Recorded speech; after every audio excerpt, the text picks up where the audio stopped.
Hello.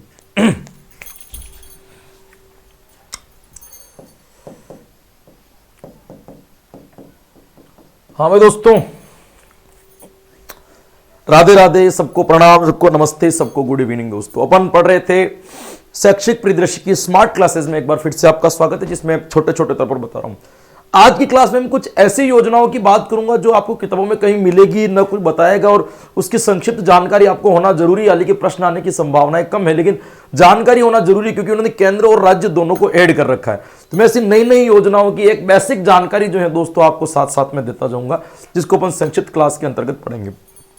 आज की class में सबसे पहली आपकी योजना जो आएगी दोस्तों, उसका नाम है साइकिल वितरण योजना। क्या नाम है दोस्तों? निःशुल्क साइकिल वितरण योजना। योजना का प्रारंभ 2007-8 के अंतर्गत किया गया था दोस्तों। ये एक प्रकार की राज्य सरकार की योजना है, जिसमें ऐसी बालिकाएं जिन्होंने 8वीं पास करके 9वीं क्लास के अंदर एडमिशन ले लिया है, उन सभी बालिकाओं को साइकिल वितरण दी जाएगी। दोस्तों आपको ध्यान रखना है, साइकिल दी जाएगी उनको जाने के लिए, लेकिन इसके अंदर एक शर्त रखिए। एक वाउचर योजना और जिसमें आने जाने का किराया भाड़ा दिया जाता है। यदि वो आने जाने का किराया भाड़ा और अपने वाउचर वगैरह का प्रयोग कर रही है, इसका मतलब बालिकाओं को इस फैसिलिटी की सुविधा नहीं मिलेगी, उनको साइकिल नहीं दी जाएगी। ये तभी दी जाएगी जब वो वाउचर योजना का प्रयोग नहीं कर रही हो। इस योजना का नाम है निःशुल्क साइकिल वितरण योजना। एक आती है आपकी निःशुल्क स्कूटी वितरण योजना, जिसकी शुरुआत जो की गई थी दोस्तों, कब की गई थी? इसकी शुरुआत की गई थी 2012-13 के। 2012-13 से जितनी भी 10वीं से 12वीं उत्तीर्ण छात्राएं अध्ययनरत हैं, जो अनुसूचित जाति और अनुसूचित जनजाति की हैं, इन सभियों को मिक्स करके दोस्तों एक स्कूटी, पहले एक नाम दिया था कालीबाई बिल स्कूटी वितरण योजना। इसके अंतर्गत जितनी भी स्कूटी वितरण की योजनाएं थी, इसको एक साथ मिला दिया गया है, तो उसको समाहित कर दिया गया है, सब एक साथ में दी जाती है। तो SC/ST की जो छात्राएं होती हैं, जिन्होंने 10वीं पास तथा 12वीं के अंदर 70% से अधिक अंक प्राप्त किए हो और जिनके माता पिता आयकर नहीं देते हो, उनको बालकों को निःशुल्क क्या दी जाएगी दोस्तों? स्कूटी वितरण की जाएगी राज्य सरकार की तरफ से। उसके बाद में एक योजना आती है दोस्तों, आपको ध्यान रखना है। एक योजना का नाम है आपके आर्थिक रूप से, योजना का नाम है आर्थिक रूप से कमजोर वर्ग की बालिका EWS साइकिल वितरण योजना। इसकी घोषणा ऐसे लोग, जो EWS नया बनाया गया था, आर्थिक रूप से कमजोर बालकों के लिए या आर्थिक रूप से जो अक्षम लोग हैं उनके लिए एक नया रिजर्वेशन लोगो लागू किया है, EWS। इसकी घोषणा 2022-23 के अंतर्गत की गई थी। EWS में अध्ययनरत जितनी भी छात्राएं हैं जिनकी आर्थिक स्थिति कम है और वो 6ठी से 8वीं क्लास के अंदर अध्ययन कर रही है और किसी भी कक्षा के अंदर उसके 60% से अधिक अंक आ रहे 6 से 8 के बीच में, तो उन बालिकाओं को साइकिल दी जाएगी दोस्तों, साइकिल वितरण का भाग दिया जाएगा। इसके अंदर भी वही कंडीशन रहेगी कि किसी भी वाउचर योजना का प्रयोग नहीं कर रही हो, किसी वाउचर का वो लाभ नहीं उठा रही हो, तभी इन बालिकाओं को क्या दिया जाएगा दोस्तों? इसका लाभ दिया जाएगा। आपको इसके संदर्भ में एक चीज ये भी ध्यान रखनी है। चलिएगा अगली योजना पर लेकर के जाता हूं दोस्तों। ये रही आपके ट्रांसफर वाउचर योजना। ट्रांसफर वाउचर योजना क्या है कि जिन लोगों का, जिन बालिकाओं का जो है, आपके बालक बालिकाओं का जो है एरिया जो है विद्यालय से बहुत अधिक दूरी पर है, विद्यालय से घर की दूरी अधिक है, इन बालकों को आने जाने का भाड़ा दिया जाता है, आने जाने का किराया दिया जाता है, जिसका नाम है ट्रांसफर वाउचर योजना। 2017-18 के अंतर्गत इसकी क्या कर दी गई थी दोस्तों? शुरुआत की गई थी। ग्रामीण परिवेश में रहने वाली ऐसे बालक बालिकाएं जो 1ली से 8वीं तक पढ़ते हैं, उन बालिकाओं को विद्यालय से घर तक यदि उनकी दूरी 1 या 2 किलोमीटर से अधिक है, तो उन बालकों को जो है आने जाने का किराया दिया जाएगा। लेकिन बालिका शिक्षा फाउंडेशन के तहत कक्षा 9 से 12 तक की बालिकाओं को भी आने जाने का किराया दिया जाता है। 1ली से 8वीं तक तो छात्र छात्राएं, 9 से 12 तक केवल छात्राओं को बालिका शिक्षा के द्वारा, बालिका शिक्षा योजना जो है उसके तहत इनको आने जाने का किराया दिया जाता है। किराया कैसे दिया जाएगा दोस्तों? इसके पीछे कुछ तरीके हैं। यदि कि 1ली से 5वीं तक के कोई बच्चे सरकारी स्कूल के अंतर्गत पढ़ रहे हैं, इन बालिकाओं की यदि घर की बालक बालिकाओं की दूरी यदि घर से 1 किलोमीटर से अधिक है, तो उनको 10 रुपए प्रति उपस्थिति पर क्या दिया जाएगा? इनको किराया दिया जाएगा 10 रुपए प्रति उपस्थिति। घर से 1 किलोमीटर की दूरी अधिक होनी चाहिए 1ली से 5वीं। यदि बालक 6ठी से 8वीं में पढ़ रहा है और उसके घर से स्कूल की दूरी 2 किलोमीटर से अधिक है, तो इसको आने जाने के रुपए 15 रुपए प्रति उपस्थिति पर उसको किराया दिया जाएगा। ये सुविधाएं विवेकानंद मॉडल स्कूल वाले बालकों को भी मिल सकती है। बाकायदा शर्त है कि उनकी स्कूल जो है उसी पंचायत के अंदर होनी चाहिए। यदि वो दूसरी पंचायत में मॉडल स्कूल और 2 किलोमीटर से दूर है और जा रहा है, तो उसको इसका फायदा नहीं मिल पाएगा। दोस्तों आपको इसके संदर्भ में क्या रखना है? ध्यान रखना है। बात करते हैं 9वीं और 12वीं वाले को ये किराया कब दिया जाएगा? वाउचर योजना का लाभ कब दिया जाएगा?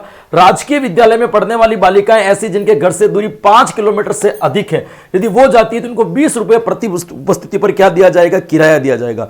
विवेकानंद मॉडल स्कूल में भी दिया जा सकता है। इसमें भी शर्त यही है कि आप विवेकानंद मॉडल स्कूल आपकी पंचायत में होनी चाहिए, पंचायत चेंज नहीं होनी चाहिए।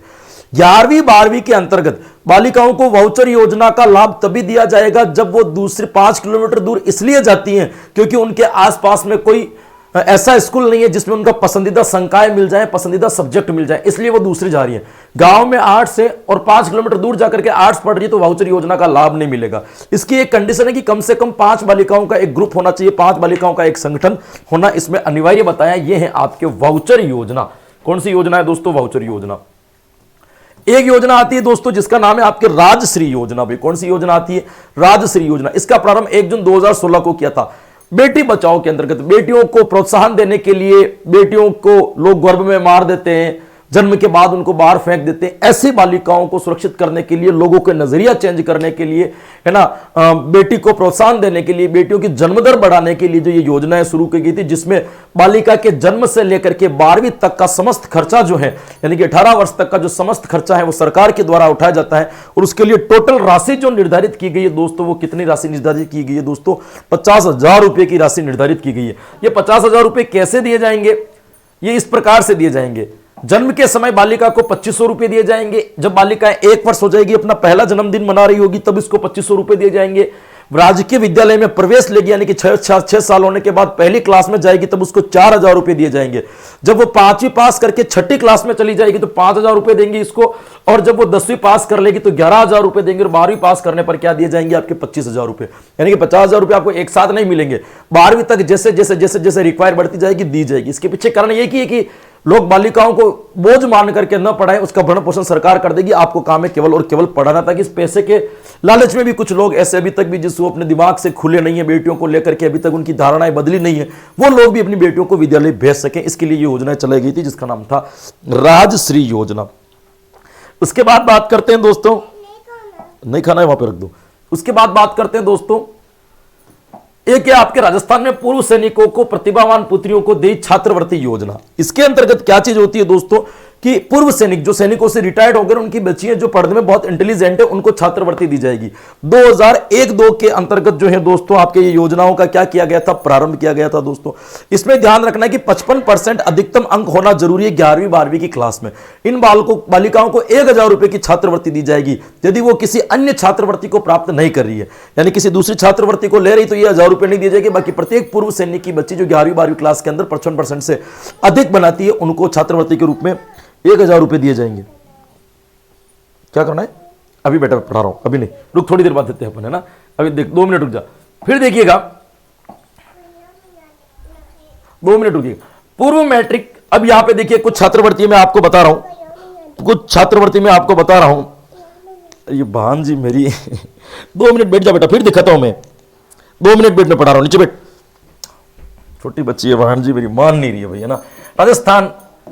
राजस्थान पूर्व सैनिकों को ये हो गई आपकी। इसके बाद में देखिएगा कुछ योजनाएं ऐसी हैं जो केंद्र सरकार द्वारा छात्रवृत्ति के रूप में ऑटोमेटिकली बच्चों को दिए जा रही है, पहले से बच्चों को मिल रही है। इसके अंदर क्या है दोस्तों? पहले बात करता हूं दोस्तों पूर्व मैट्रिक छात्रवृत्ति। पूर्व मैट्रिक छात्रवृत्ति का मतलब क्या हो गया? 10वीं से पहले जो छात्रवृत्ति मिलती है, जो सामान्य छात्रवृत्ति मिलती है, कोई योजना के तहत नहीं मिलती है, केंद्र राज्य मिलकर के देती है।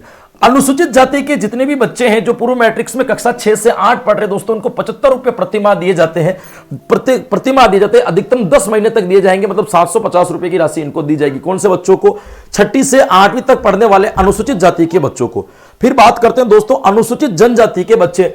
अनुसूचित जनजाति के बच्चे जो कक्षा 6 से 8 तक पढ़ रहे हैं, उन बालकों को तो दिए जाएंगे 75 रुपए प्रतिमाह, और लड़कियों को दिया जाएगा 125 रुपए प्रतिमाह। कौन सी? अनुसूचित जनजाति के। अनुसूचित जाति में 75 रुपए दिए जाएंगे दोनों को, अनुसूचित जनजाति में अलग अलग 75, और क्या हो जाएंगे आपके 125 रुपए। विशेष समूह जो है आपके, विशेष ग्रुप के जो बच्चे हैं वो 6ठी से 8वीं तक पढ़ रहे हैं दोस्तों, तो इनके बालकों को दिए जाएगा 50 रुपए प्रतिमाह, और छात्रा अगर लड़की जो है उसको कितने दिए जाएंगे दोस्तों? 100 रुपए प्रतिमाह। ध्यान रखना ये राशि अधिकतम 10 महीने तक दी जाएगी, उसके बाद नहीं दी जाएगी। भाई कितने महीने तक दी जाएगी? अधिकतम 10 महीने तक दी जाएगी, उसके बाद कभी भी इसको नहीं दी जाएगी। ये आपको इसके संदर्भ में क्या रखना है दोस्तों? ध्यान रखना है। देख कौन रहा है आपकी? ये ऐसी योजनाएं हैं जो दोनों के द्वारा चलती है दोस्तों, है ना भाई। ये योजनाएं किसी एक ही नहीं है, राज्य सरकार की भी इसमें मदद होती है, केंद्र सरकार की भी इसमें के अंदर क्या होती है दोस्तों? मदद होती है। दोनों के द्वारा जो है दोस्तों ये योजनाएं चलाई जाती है। इसके संदर्भ में आपको ये ध्यान रखना है, कक्षा 6 से 8 तक ये योजनाएं जो है दोस्तों चलाई जाती है। फिर आपको ध्यान रखना है दोस्तों अल्पसंख्यक समूह के अंदर जो विशेष अल्पसंख्यक है, उन अल्पसंख्यकों के अंतर्गत अलग अलग तरीके से जो है उनको राशि दी जाती है। जैसे इनको प्रवेश शुल्क, यदि 6ठी से 10वीं काल का बच्चा है दोस्तों, तो प्रवेश शुल्क यदि वो बच्चा छात्रावास में पढ़ रहा है तो इसको 500 रुपए दिए जाएंगे, या वास्तविक शुल्क या तो 500 रुपए अधिकतम, या वास्तविक शुल्क यदि मान लो कि फीस 300 रुपए से तो उसको 300 ही देंगे, वास्तविक शुल्क या 500 जो भी न्यूनतम होगा वो दिया जाएगा इनको। और गैर छात्रावासी बच्चों को भी कितने दिए जाएंगे, आपके 500 रुपए जो है इसके प्रति दिए जाएंगे। यानी कि यहां पे दोनों बालकों को जो राशि दी जाएगी, आपके दोनों बालकों को जो राशि दी जाएगी वो राशि की संख्या क्या होगी दोस्तों, आपके अल्पसंख्यक के अंदर आपको इस चीज का क्या रखना है दोस्तों, ध्यान रखना है कि वो चाहे किसी भी वर्ग के अंतर्गत आता हो, भैया ना, दोनों को 500-500 रुपए वार्षिक रुपए दिए जाएंगे प्रवेश शुल्क के नाम पर। शिक्षण शुल्क की बात करें दोस्तों, 6ठी से 10वीं तक बच्चे पढ़ने वाले को यदि वो छात्रावास में पढ़ रहा है तो इसको 350 या वास्तविक शुल्क जो भी कम होगा वो दिया जाएगा, और गैर छात्रावास से तो उसको भी कितना दिया जाएगा, आपके 350 या इसमें जो वास्तविक जो भी कम होगा इनको दिया जाएगा। ये नहीं कि ये राशि जो दी जाती है वो सम्मान दी जाती है, लेकिन रखरखाव भत्ता अलग दिया जाएगा। 1ली से 5वीं तक के बच्चे को कोई रखरखाव भत्ता नहीं दिया जाता है यदि वो छात्रावास में पढ़ रहा है तो, लेकिन छात्रावास में नहीं पढ़ रहा है तो उसको 100 रुपए प्रति माह रखरखाव के भत्ते के रूप में दिया जाएगा। और 6ठी से 10वीं तक छात्रावास में पढ़ रहा है तो 600 रुपए, और आपके गैर छात्रावास में पढ़ रहे हैं तो उसको कितने रुपए दिए जाएंगे, आपके 100 रुपए दिए जाएंगे। ये इसमें नियम है कि जो राशि जो दे रखी है वो या वास्तविक जो भी कम होगी वो दी जाएगी। यदि राशि कम है तो 300 रुपए से आपके प्रवेश शुल्क आपको 300 देंगे, 500 नहीं देंगे, तो वास्तविक शुल्क या राशि जो भी कम होगी वो दिया जाएगा। ये सामान्य स्कॉलरशिप जो बच्चों को मिलती है दोस्तों। इसके बाद अपन बात करते हैं दोस्तों विशेष समूह। विशेष समूह के जो 9वीं क्लास से लेकर के 10वीं क्लास तक के जो बच्चे हैं उनको दिए जाएंगे दोस्तों, छात्र हैं तो उसको 60 रुपए और छात्र है तो 120 रुपए दिए जाएंगे प्रति माह। ये राशि जो दी जाएगी वो कितनी दी जाएगी दोस्तों, प्रति माह, यानी कि हर महीने इनको राशि दी जाएगी। और अधिकतम कितने महीने तक अपन राशि देंगे, 10 माह तक इनको राशि उपलब्ध कराई जाएगी। ये सामान्य स्कॉलरशिप है। इसके बाद अपन चलते दोस्तों, यदि अनुसूचित जाति के बच्चे 9वीं और 10वीं क्लास में पढ़ रहे हैं, है ना, मैट्रिक्स पूर्व छात्रवृत्ति के अंदर 6 से 8 तक मैंने बता दी पहले। अब ये 9वीं और 10वीं के अंदर पढ़ रहे तो क्या कैसे इनको शुल्क दिया जाएगा, तो यहां पे ध्यान रखना, यदि बालक छात्रावास में पढ़ रहा है तो इसको 525 रुपए प्रति माह दिया जाएगा, और यदि वो गैर छात्रावासी बच्चा है तो उसको 225 रुपए प्रति माह दिया जाएगा, जो अधिकतम कितने महीने तक दिया जाएगा, 10 महीने। इसके अलावा इनको सामग्री, अध्ययन सामग्री के लिए 1000 रुपए वार्षिक छात्रावास में पढ़ने वाले बच्चों को, और 750 रुपए बच्चे जो छात्रावास में नहीं पढ़ते उनको स्कॉलरशिप के रूप में दिया जाएगा। यह शुल्क वार्षिक होगा जो अध्ययन सामग्री के लिए होता है। यह हॉस्टल फीस और आने जाने का किराया जो है वो किसके लिए होगा दोस्तों, आपके प्रति माह होगा। यदि कोई अनुसूचित जनजाति का बच्चा 9वीं और 10वीं क्लास के अंतर्गत पढ़ रहा है और वो छात्रावास में पढ़ रहा है तो 300 रुपए प्रति माह दिए, 350 रुपए, और गैर छात्रावास से तो उसको कितने दिए जाएंगे दोस्तों, 150 रुपए उसको प्रति माह दिए जाएंगे। ये आपको इसके संदर्भ में क्या रखना है दोस्तों, याद रखना है। फिर आपको यहां ध्यान रखना है दोस्तों, जिनके अध्ययन हेतु छात्रावासी बच्चे को 1000 रुपए दिए जाएंगे और गैर छात्रावासी को 750 रुपए दिए जाएंगे, जिसमें वो अपनी अध्ययन सामग्री को क्या कर ले दोस्तों, खरीद सके। ये आपको 9वीं 10वीं के बारे में भी क्या रखना है दोस्तों, ध्यान रखना है। ऐसे बच्चे जो अस्वच्छ कार्य करने वाले परिवार, जो स्वच्छ कार्य, अस्वच्छ का मतलब है ना, जो साफ सफाई वगैरह करते हैं, इन प्रकार के बच्चों के जो है उनके कैसे स्कॉलरशिप दी जाएगी, उनके भी 2 तरीके, गैर छात्रावासी और कौन से हो जाएंगे, छात्रावासी। गैर छात्रावासी 1ली से 10वीं तक बालकों को प्रति माह 110 रुपए दिए जाएंगे, और आपके वार्षिक जो है आपके अध्ययन सामग्री के लिए इनको दिया जाएगा 750 रुपए, यानी कि 750 रुपए अलग दिए जाएंगे। उसके अलावा 110 रुपए जो है इनको कैसे दिए जाएंगे, आपके प्रति माह दिए जाएंगे। ये भी आपको ध्यान रखना है। छात्रावास में पढ़ रहा है और 3री से 10वीं तक पढ़ रहा है तो प्रति माह इनको कितने दिए जाएंगे, आपके 700 रुपए प्रति माह कितने दिए जाएंगे दोस्तों, इनको 700 रुपए दिए जाएंगे। और यदि ये बेटा चल गया, प्रति माह जो है इनको कितने दिए जाएंगे, परेशान हो जाते हैं भांजी, ये छोटी सी जो आ जाती है बैठ के बैठ रही, प्रति माह कितने दिए जाएंगे, आपके 700 रुपए 10 माह। वार्षिक आय कितनी दी जाएगी, 1000 रुपए। वार्षिक जो है शुल्क इनको 1000 रुपए दिया जाएगा, प्रति माह 700 रुपए। कौन से बच्चे, जो अस्वच्छ परिवार, कार्य करने वाले परिवारों के बच्चे हैं, उनको इस प्रकार से छात्रवृत्ति जो है दी जाती है दोस्तों। फिर ध्यान रखनी दोस्तों, उत्तर मैट्रिक छात्रवृत्ति की बात करें दोस्तों, जो 10वीं के बाद दी जाती है। उत्तर मैट्रिक छात्रवृत्ति जो है आपके राज्य और केंद्र सरकार दोनों की तरफ से दी जाती है। यदि एससी वर्ग का कोई बच्चा है तो केंद्र सरकार उसका 60% भरण करेगी और राज्य सरकार 40%। एसटी वर्ग का कोई बच्चा है तो 75% केंद्र सरकार करेगी और 25% क्या करेगी दोस्तों, 25% कौन करेगी दोस्तों, आपके ये करेगी। आपको ध्यान रखना है। आयकर छात्रा, ऐसे बच्चे नहीं होने चाहिए जिनके पेरेंट्स आयकर वगैरह भरते हैं या टैक्स वगैरह भरते हैं। टैक्स वगैरह भरने वाले परिवारों को कभी भी नहीं दिया जाएगा, ये भी ध्यान रखिएगा। इसमें क्या है, छात्रवार्षिक पढ़ाई का शुल्क दिया जाए। ऐसी फीस जो रिफंडेबल नहीं होती है उस फीस की उन बालकों को छात्रवृत्ति, जितनी वो फीस विद्यालय में बढ़ते उतनी फीस उनको क्या हो जाती है, वापस उपलब्ध हो जाती है। ये इस प्रकार की छात्रवृत्ति है। पिछड़े वर्ग के बालकों को 1999 रुपए दिए जाते हैं, जिसका पूरा भरण पोषण जो की जाती है वो भारत सरकार द्वारा। ऐसे अन्य अतिरिक्त SC ST को छोड़कर के अन्य जो पिछड़े वर्ग हैं उनका जो है 1999 रुपए जो है उत्तर मैट्रिक के बाद में 10th के बाद में दी जाती है। 2000 रुपए राशि लगभग 1999 रूप से जिनका खर्च जो है करती है वो भारत सरकार करती है दोस्तों। एक आती है आपके योजना जिसका नाम है डॉक्टर अंबेडकर आर्थिक पिछड़ा वर्ग उत्तर मैट्रिक छात्रवृत्ति, है ना, भीमराव अंबेडकर के नाम पे रखा गया था। इसमें अन्य जो पिछड़े वर्ग हैं, आर्थिक रूप से कमजोर वर्ग हैं, उनको 10वीं के बाद में एक छात्रवृत्ति दी जाती है, जिसमें SC ST और पिछड़े वर्ग आ जाते हैं, जिनका संपूर्ण भार किसके ऊपर होता है दोस्तों, केंद्र सरकार के ऊपर होता है। अब इसके अंदर कैसे छात्रवृत्ति दी जाएगी, बालक जैसे शिक्षा करेगा उसके अनुरूप सरकार जितनी मदद कर सकती है उतने अधिकतम पैसे देंगे। डिपेंड करता है कि आपकी फीस कितनी है, कि आपकी 100% नहीं है कि आप कोई नीट वगैरह कर रहे हो तो आपकी फीस मान लो 10 लाख होगी तो 10 लाख रुपए केंद्र सरकार नहीं देगी। उसके अधिकतम कुछ लोग होते हैं कि इस फील्ड में इतने पैसे दिए जाएंगे, वो आपको दे देगी केंद्र सरकार की एक प्रकार की योजना है जिसका नाम है डॉक्टर अंबेडकर आर्थिक पिछड़ा वर्ग उत्तर मैट्रिक छात्रवृत्ति, आपको याद रखनी है। डॉक्टर एक है आपके डॉक्टर अंबेडकर गुमंतु और अर्ध गुमंतु उत्तर मैट्रिक छात्रवृत्ति। ये उन परिवारों को मिलती है जो गुमक्कड़ परिवार होते हैं, जो घर से निकल जाते हैं वापस घर कब जाएंगे पता नहीं। कुछ होते हैं अर्ध गुमंतु जो सीजनेबल होते हैं, कुछ सीजन के लिए बाहर जाते हैं और वापस अपने लिए घर आ जाते हैं। इन दोनों बालकों को दोस्तों अनुरक्षण भत्ता दिया जाता है, बालकों को सुरक्षित रखने के लिए एक भत्ता दिया जाता है। ये ऐसे परिवार को दिया जाएगा जिनकी आय 2 लाख रुपए से कम है। यह निर्भर करता है कि गुमंतु परिवार काम किस प्रकार से करता है। इस प्रकार से जिस सरकार को जैसे ठीक लगती है उस प्रकार की अनुरक्षण योजना जो है, अनुरक्षित भत्ता जो है उनको दे दिया जाता है। ये छोटी योजनाएं हैं जो मेन नहीं है, लेकिन इनका ध्यान रखना जरूरी है क्योंकि आपके नाम में केंद्र लगा हुआ है, इसीलिए केंद्र सरकार की जो मिलती जुलती योजनाएं उनका भी आपको ध्यान रखना है। तो बेसिकली इनका हल्का हल्का सा आपको ध्यान रखना है। एक आती है दोस्तों आपके मुख्यमंत्री सर्वजन्य उच्च शिक्षा छात्रवृत्ति योजना।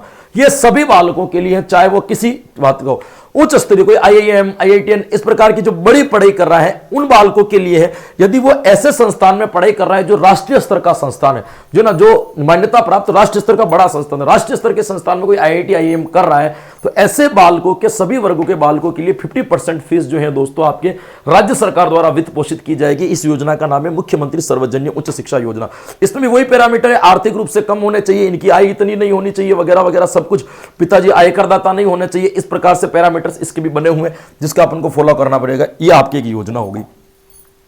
एक छोटी सी योजना और आती है मुख्यमंत्री अनुप्रति कोचिंग योजना। ये आप सब लोगों को पता है 2021-22 में शुरू की गई थी। SC ST वर्ग, पिछड़े वर्ग, विशेष वर्ग, अल्पसंख्यक या आर्थिक रूप से कमजोर न विशेष योग्यता रखने वाले जितने भी बच्चे हैं उन बालकों को अपनी शिक्षा में कोचिंग की वजह से वो बच्चे नहीं रुक पाए तो उनको स्पेशल ट्यूशन देने के लिए योजना चलाई गई थी, जिसमें सभी प्रकार की कोचिंगें जो है दोस्तों निःशुल्क रूप से करवाई जाती है। यहाँ पे भी आपको ऐसे बालकों को प्रवेश मिलेगा जिनके पिताजी की आय या अभिभावक की आय 8 लाख रुपए से कम क्या होगी, कम होगी दोस्तों। निःशुल्क कोचिंग करवाई जाती है। इसमें कोचिंग वालों ने कुछ फॉर्म भरे होते हैं, सरकार कोचिंग सेलेक्ट करती है, उस कोचिंग में उनको एक सीट निर्धारित कर दी जाती है कि वहां जाकर के वो अपनी कोचिंग क्या है दोस्तों कंप्लीट कर सकता है। यह आपको इसके संदर्भ में याद रखना है, मुख्यमंत्री निःशुल्क अनुप्रति कोचिंग योजना।